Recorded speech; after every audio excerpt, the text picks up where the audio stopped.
This will change everything for the Buccaneers. We have a huge game coming up for the Bucs tomorrow, Saturday night. I will be there, and it will be determining who will be on this 53-man roster, who will have the final slots, especially with certain star players still being on the not being on the PUP list. So we'll be finding out who will be taking those last slots and being key contributing factors for this regular season. I'm Sebastian with Buccaneers Digest. Welcome back, guys. Make sure to subscribe. 95% of the people who are watching are not subscribed, but that's not a problem because you can just hit the bell, hit the button, and join the Bucs Digest here, and we will keep updating you on all things Buccaneers.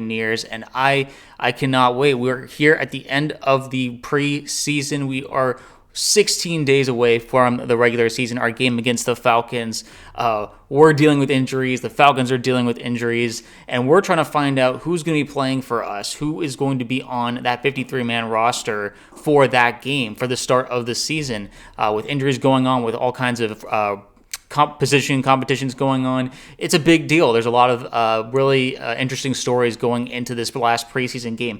So let's start to figure out. Let's start to take shape on what's the stage like for game number 3 in the preseason against the Bills.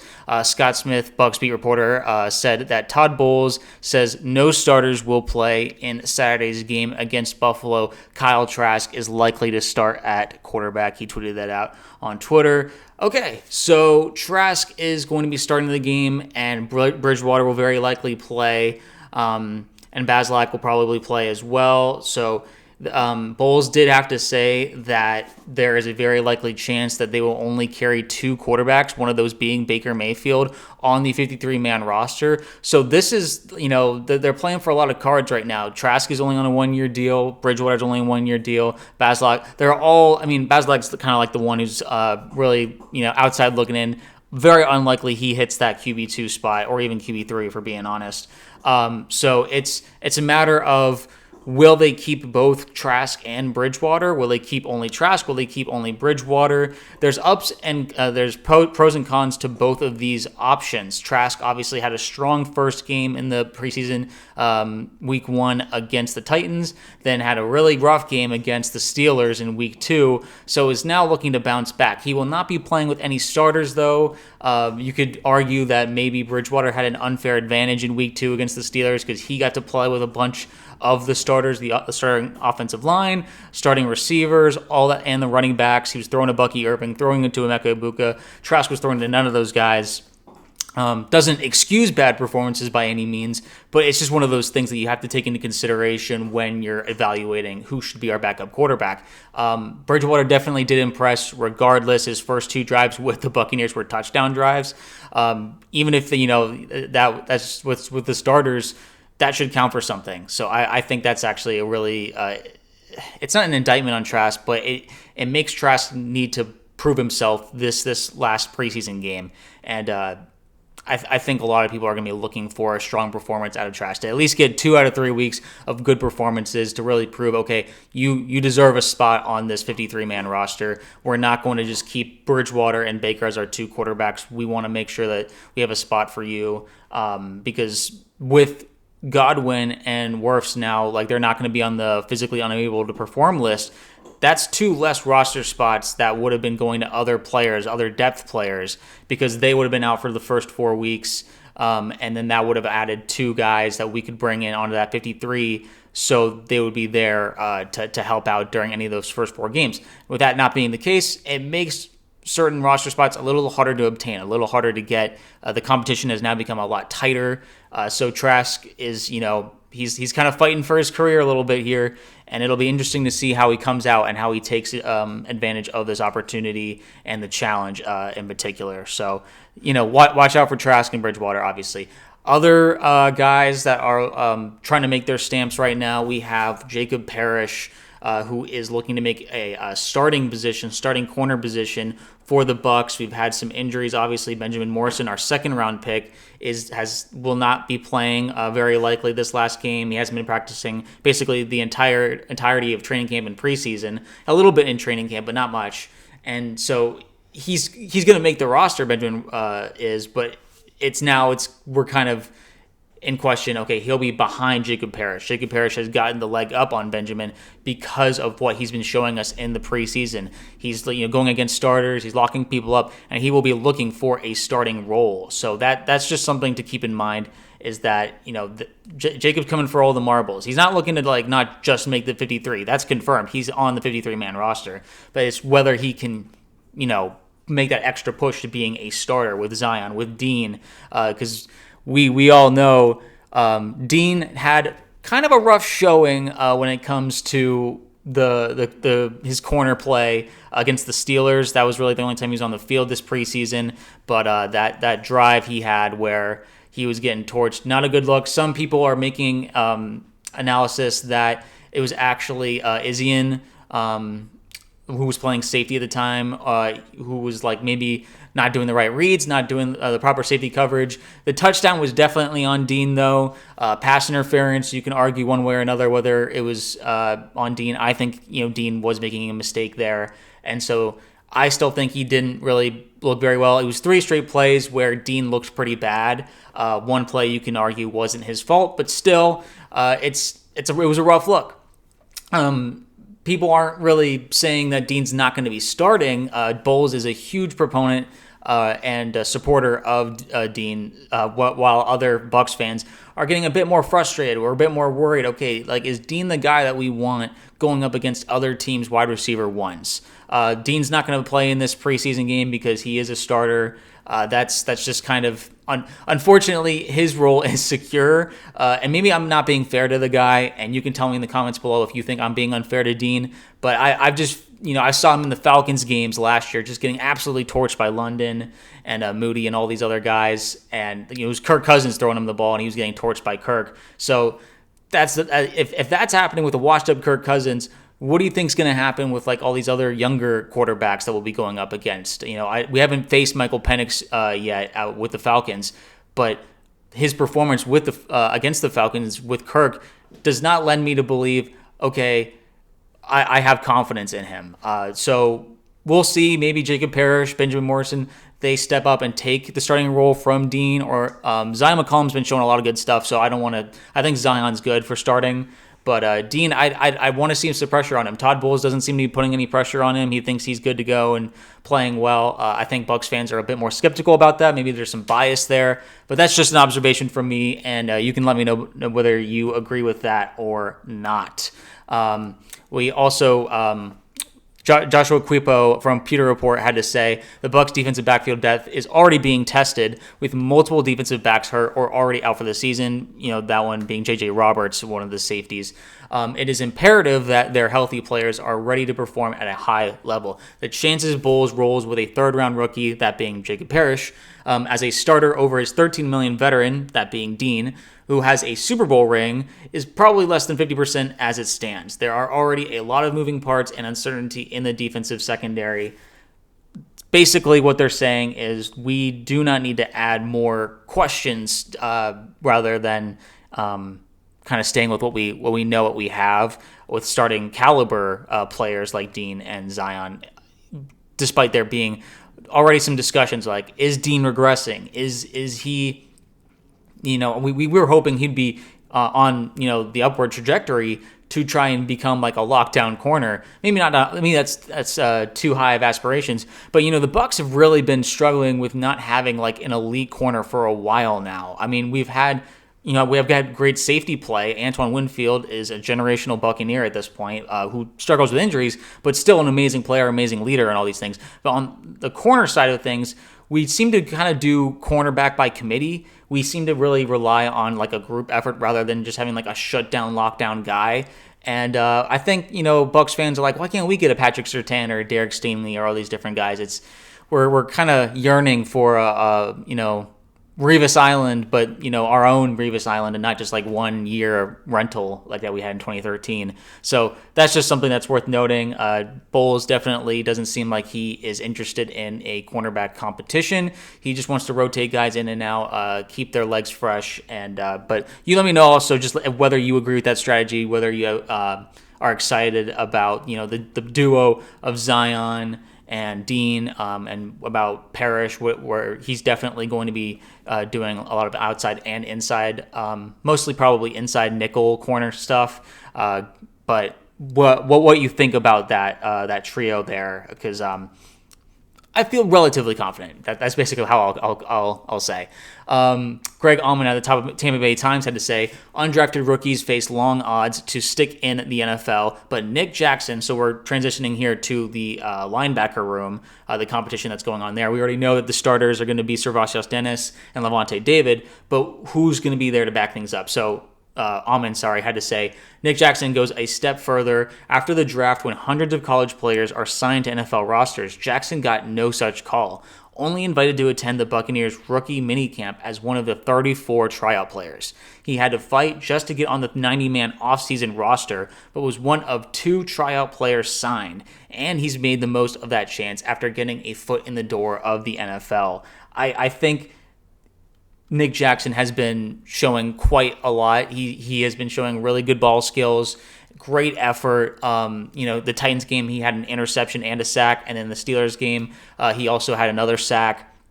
He is really making his case to making the 53-man roster, which is really exciting. This is why we watch the preseason, why we play these games, because you never know when you might have this young guy, this young stud that's coming out of nowhere who really is like, oh, okay, like you're not only are you like, a player that's deserving to be on an NFL roster, there might be a chance that you'll be, a future, starter for us, depending on how Dennis does and some of our other linebacking candidates. But, Lavonte David is not going to be here forever. We're going to be looking for some successors. It'd be really nice if we just found a gem in the rough. Our scouting team is really good. They're really brilliant, and they have an eye for young talent rather than going out in free agency or making trades for other veterans, because there's a lot of other front offices that prefer to know their known commodities, their needs. They have more confidence in that, whereas the Bucs seem to have more confidence in their scouting abilities of young players because, one, they can send them to much cheaper contracts, and 2, they can develop them for longer and fit them to their scheme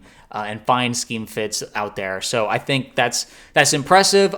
Sometimes, though, myself and other Bucs fans are like, it'd be nice, though, if we could get, one of the big name free agents, because sometimes just relying on these young guys when we're trying to make a Super Bowl push is a bit worrying, where this isn't really the time to be developing guys and relying on raw talent. I'd rather be relying on experience. But overall, Nick Jackson has been really showing a lot of great attributes, physical attributes, and just overall ball skills. I think as he has a great feel for the game, even though it's preseason, he's going up against backups. I think that you can just, when you see it, you understand it. He passes the eye test. Obviously, there's a next step to these things. There's college level speed for football games. There's preseason, which is the next step up in the NFL, and then there's regular season NFL speed, which is just a whole nother animal. Then you can say the playoffs are like another step past that.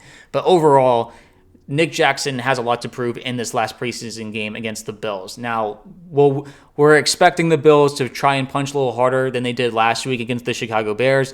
They were shut out 38-0 in quite an embarrassing performance. So if I'm the Buccaneers coaches and I'm the players, I'm expecting the Bills to try and rebound and try and make up for, that embarrassing performance. And so when you're expecting something like that, then that gives you kind of an edge saying, okay, mentally, I'm going to have to put myself, in their shoes and try and match what they're going to do and even, surpass them. And it'll be interesting to see how Nick Jackson responds to just this opportunity that he has, where he's gone from, just this random guy who barely made, the ability to try out in training camp to now he has like a serious chance to join the linebacker room, which is a really exciting opportunity. And I think a lot of Bucs fans would be really relieved if we found a diamond in the rough for linebackers, because I was one of the people who was like, we should draft linebacker in the first round of the draft. Instead, we went wide receiver, which is obviously now looking like a genius move by Jason Licht, considering the injuries that we've been facing at receiver. But I was still like really a big proponent of finding a linebacker. And but overall, if they get, if Nick Jackson works out, then more power to Jason Licht. I mean, he definitely knows better than a lot of us do. And then regarding also the defense, Greg Allman at the Tampa Bay Times had to say, The Bucs could do better than just ending that 10-sack drought in 2025. So he is referring to the fact that not since 2021 have the Bucs had a player on the defense get over 10 sacks or 10 sacks or more. We haven't had a player get in the double digits of sacks in a season, so which is pretty frustrating. But he said that they could do better than just doing ending that drought. It's possible that they have two guys get to double-digit sacks. That hasn't happened in 25 years, and only twice in team history. Warren Sapp and Marcus Jones in 2000, and then Sapp and Chidi and Ahanutu in 1997. He's referring to probably Hassan Reddick and Yaya Diaby as our two starting guys. But in order for that to happen, we need the depth and we need the guys that can keep our starting guys fresh.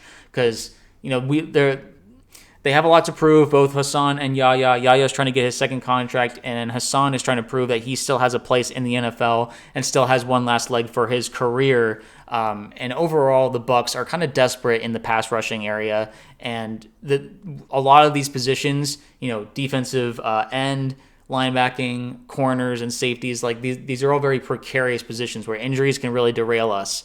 And so this is kind of what we're looking for. We're looking for high-tier goals. We don't want to just be an average defense. We want to get back to where we have double-digit sack guys who are really bringing out the best in the team. The more that we're getting sacks from our defensive ends and more pressures, that means that the corners are able to do their job better and not be running around like crazy in the backfield because the guys up front can't get to the quarterback. The more time it takes, the more likely an offense is going to hit a big play. And that's been kind of the problem with the Bucs defense, is that they have to constantly blitz, send extra guys in order to get to the quarterback, which shouldn't be the case. I mean, that is Todd Bowles' MO. He likes to blitz and put pressure, especially on young quarterbacks. But overall, the best way to win in the NFL defensively, you send 3 guys, you send 4 guys, and that's all it takes, to overwhelm the opponent's offensive line. So this is what our goal is. We want to have double-digit sack guys, and maybe even multiple double-digit sack guys, which hasn't happened in a very long time in Bucs history. But I wouldn't let that discourage the Bucs from thinking they can't do it. And then lastly, I want to talk about this idea that this is a projection right here from Pewter Report of the 6 corners that are projected to make the 53-man roster, which I think is it's interesting and should not give anyone pause, but I think it's good to note how delicate our situation is. Zion and Dean are the first 2 starters that have experience. Past that, it's like a bunch of new kids, new guys. Josh Hayes has played with us before, but overall, Benjamin Morrison, Jacob Parrish, drafted rookies, Vildor, he had a really good game against the Steelers with an interception, some deflections and tackles. He almost had 2 picks actually, but it's all raw talent, like I was talking about before, and we're gonna need. What I want to see is more of that from Game 3 against the Bills. We're causing turnovers. We have the most turnovers in the first 2 games of this preseason, which is really exciting. But consistency is also something that the Bucs struggle with, and I want to make sure that the Bucs feel like, okay, these aren't just one-off games. These aren't outliers. That we are consistently causing pressure, and this is going to be a good year for our defensive performances. So that's kind of where I'm going to end things off in terms of what I'm looking for in Game 3 and how it'll be affecting the regular season overall, is that staying healthy, making sure our corner depth and just defensive depth in general it has playmakers beyond just the starting 11 defensive starters. So what do you guys think is going to happen regarding Bridgewater, regarding Trask? Do you think that we'll keep one or the other, or keep both of them? Do you think that regarding the linebacker room, do you think Nick Jackson's going to make it? Is there a player that I didn't mention that you're looking for in the preseason game that you're really excited about? Corner-wise, do you think Vildor? Do you think one of these guys? Do you think Parrish is going to play a lot? Let me know down below, and we will sound off, and I will be at the game with the Bills, and I will see y'all in the next video.